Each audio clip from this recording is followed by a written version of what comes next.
Hello दोस्तों, कैसे हैं आप सब। अब मेरा जो है एक बहुत बड़ा प्रॉब्लम सॉल्व हो गया।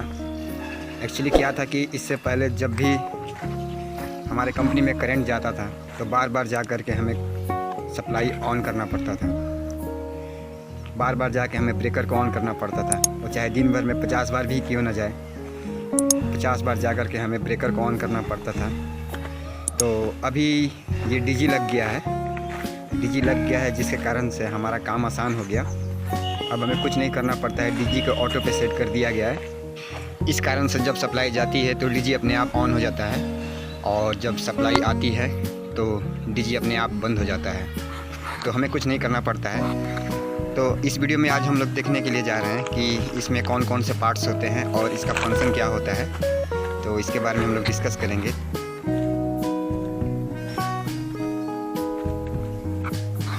तो फिर हम लोग यहाँ से स्टार्ट करते हैं। ये है डीजल इंजन टैंक। ये 500 लीटर का डीजल इंजन टैंक है। यहाँ से इसमें डीजल डाला जाता है। और ये फ्यूल गेज मीटर है। ये शो करता है कि टंकी में कितना लीटर तेल है। इसे 1/4, हाफ टंकी, 3/4 फुल टंकी, इस तरह से ये शो करता है। इसमें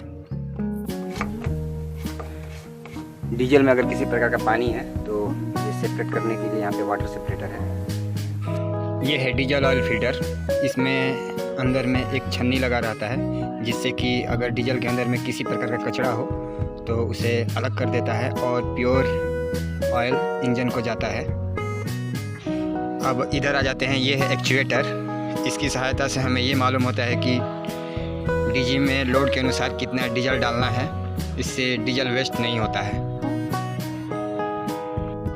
मतलब कि जितना लोड होगा उतना ही ये डीजल कंजप्ट करेगा, और लोड अगर ज़्यादा होगा तो ज़्यादा डीजल लेगा, और लोड अगर कम होगा तो कम डीजल लेगा। इसकी वजह से ये पता चलता है। और ये है इंजन, जिससे कि अल्टरनेटर रोटेट होता है। ये अल्टरनेटर को मैकेनिकल पावर देता है। अब इधर आ जाते हैं। ये है आपका कूलेंट टैंक। इसमें कूलेंट स्टोर होता है। जब इंजन चलता है तो उसमें जो लुब्रिकेंट ऑयल होता है वो चलते चलते गर्म हो जाता है। गर्म को ठंडा करने के लिए कूलेंट का उपयोग किया जाता है। तो उसको स्टोर करने के लिए यहाँ पे कूलेंट का ये टैंकी है। और ये है कूलेंट इंडिकेटर। इसमें अभी ग्रीन दिखलाई दे रहा है। जब ये रेड हो जाएगा इसका मतलब कि हमें कूलेंट चेंज करना पड़ेगा। और ये है रेडिएटर फ़ैन। इसकी सहायता से जब ज़्यादा देर तक डीजी चलता है तो डीजी को ठंडा रखने के लिए तथा कूलेंट को ठंडा रखने के लिए इसका उपयोग किया जाता है। अब आ जाते हैं बैटरी की तरफ। इसके अंदर में 2 12-12 वोल्ट की बैटरी लगी होती है, जो कि सीरीज में इसको लगाया जाता है। इसका उपयोग डीजी को सेल्फ स्टार्ट करवाने के लिए किया जाता है। यह है स्टार्टर मोटर। जब डीजी स्टार्ट होता है तो उसको स्पीड देने के लिए इसका उपयोग किया जाता है। जब डीजी 90% तक स्पीड पकड़ लेता है उसके बाद ये ऑटोमेटिकली बंद हो जाता है। इसका काम है बैटरी की मदद से डीजी को स्टार्ट करवाना। अब आ जाते हैं इधर। ये है लूब ऑयल फिल्टर। ये है लूब ऑयल गेज। यहाँ से हम लोग लूब ऑयल चेक करते हैं कि अभी हमारे इंजन में कितना लूब ऑयल है। लूब ऑयल का काम होता है कि इंजन के पार्ट्स को स्मूथली चलाना, यही इसका काम होता है। और ये इसका जो है गेज है, इससे हमें पता चलता है कि हमारा अभी इंजन के अंदर में कितना लूब ऑयल है।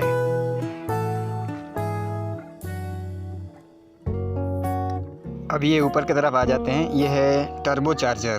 ये देख सकते हैं इसमें जंग लगा हुआ है, क्योंकि ये बहुत गर्म रहता है इंजन चलने के दौरान, इसलिए इस पे पेंट हमेशा रहता नहीं है, जल जाता है पेंट। और ये है साइलेंसर।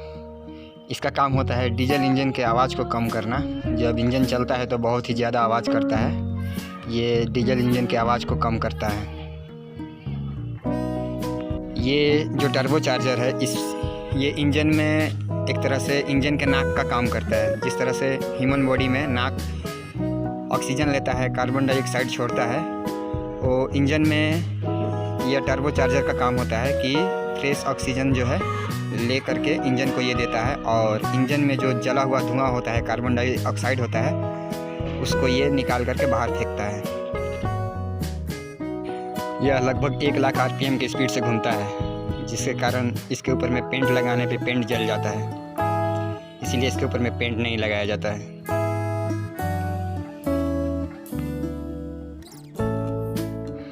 अब आ जाते हैं अल्टरनेटर की तरफ। यह है कपलिंग। ये इंजन और जनरेटर के बीच में कपलिंग किया रहता है, जिसके वजह से इंजन जो है अल्टरनेटर को घुमाता है और अल्टरनेटर घूमता है, उसका अल्टरनेटर का रोटर घूमता है। और ये है अल्टरनेटर।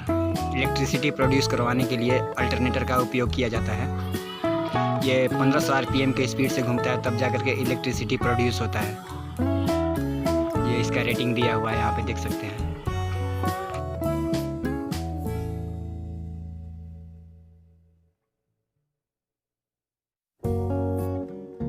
और ये है AVR, ऑटोमेटिक वोल्टेज रेगुलेटर। ये वोल्टेज अप डाउन होने से उसको सही करता है, ये इसका काम होता है।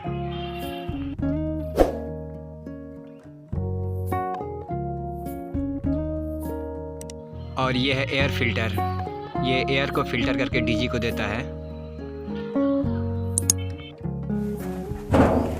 ये देखिए, ये अल्टरनेटर से R, Y, B और न्यूट्रल, ये 4 केबल जा रहा है आपका पीछे से कंट्रोल पैनल में।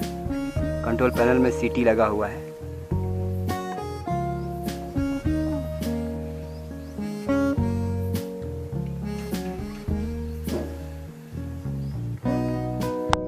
ये एक बार फिर से देख सकते हैं, इंजन और अल्टरनेटर के बीच में कपलिंग। ये इंजन अल्टरनेटर को घुमाता है, जिसकी वजह से इलेक्ट्रिसिटी प्रोड्यूस होती है। ये है आपका कंट्रोल पैनल।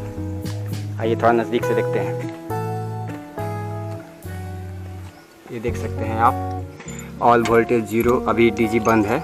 टोटल KVA 0, अभी डीजी बंद है। KVA रेटिंग है 365 KVA का ये डीजी है। लाइन फ्रीक्वेंसी अभी बंद है, डीजी 50 हर्ट्ज वैसे चलता है। ये इंजन आवर्स 24 आवर्स। ये होम डाटा है। ये जनरेटर डाटा, इंजन डाटा देखते हैं। Engine hours 24.15 hours. Coolant temperature 31 degree centigrade अभी है।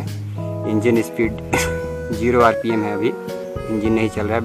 बैटरी का वोल्टेज है 27.14 वोल्ट VDC।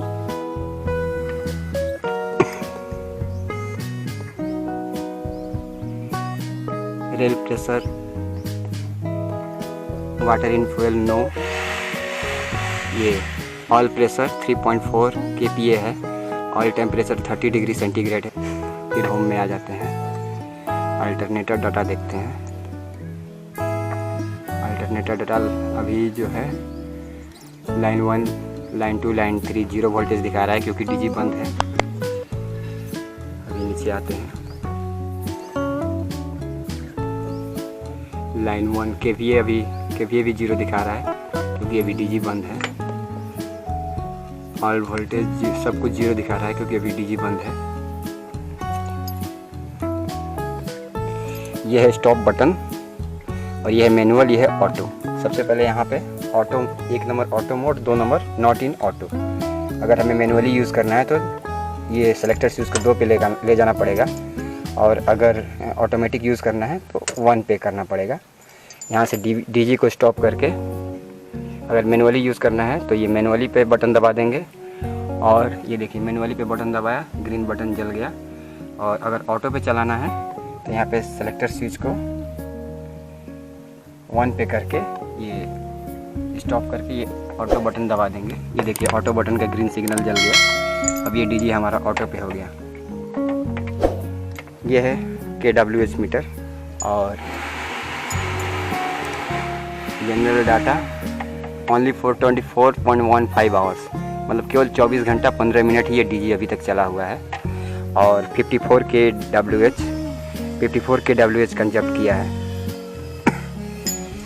ये है रनिंग, सेट रनिंग। अगर डीजी चलता है तो ये ग्रीन लाइट ब्लो हो जाता है। और बैटरी चार्जर ऑन, अभी बैटरी चार्जर ऑन है, इसलिए red signal, red light glow कर रहा है। मेन सप्लाई हेल्दी है, अभी मेन सप्लाई है इसलिए ये ग्लो कर रहा है। इलेक्ट्रिक फॉल्ट, ये है डीजी फॉल्ट इंडिकेटर। अगर इसमें किसी प्रकार का डीजी में फॉल्ट आता है तो ये इंडिकेटर ग्लो करने लगता है। और ये है R phase, Y phase, B phase. जब डीजी चलने लगता है तो R phase, Y phase, B phase तीनों फेस का लाइट सिग्नल ग्लो हो जाता है। ये फॉल्ट रीसेट का बटन है, ये इमरजेंसी स्टॉप है, ये सेलेक्टर स्विच है। 1 पे ऑटो पे चलता है, 2 पे मैनुअली चलता है। ये MCB है, अभी इसको खोल करके दिखाते हैं।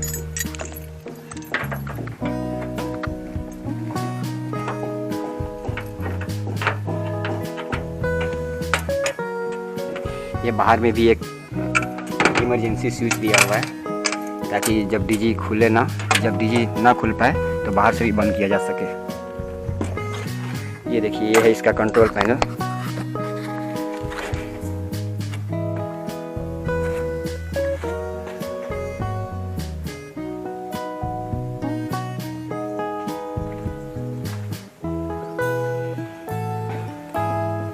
ये है MCCB। ये MCCB है 800 एम्पियर का। बाय द वे, कभी अगर फॉल्ट आ जाएगा तो डीजी को सेव करने के लिए ये MCCB यूज़ किया जाता है। और ये है इसका आपका कंट्रोल पैनल। ये 2 केबल मेन इनकमिंग पैनल से आया हुआ है ताकि जब सप्लाई चला जाए तो डीजी को कमांड मिल जाए और डीजी ऑटोमेटिकली स्टार्ट हो जाए। एक्चुअली यहाँ 4 कोर डालना चाहिए, लेकिन 4 कोर की जगह पे 2 वायर लोग डाले हैं, RYB और न्यूट्रल के लिए।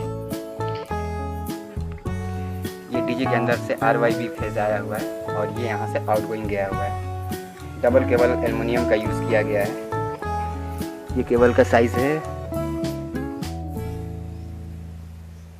ये 400 का केबल है। 400 का केबल इसके लिए यूज़ किया गया है।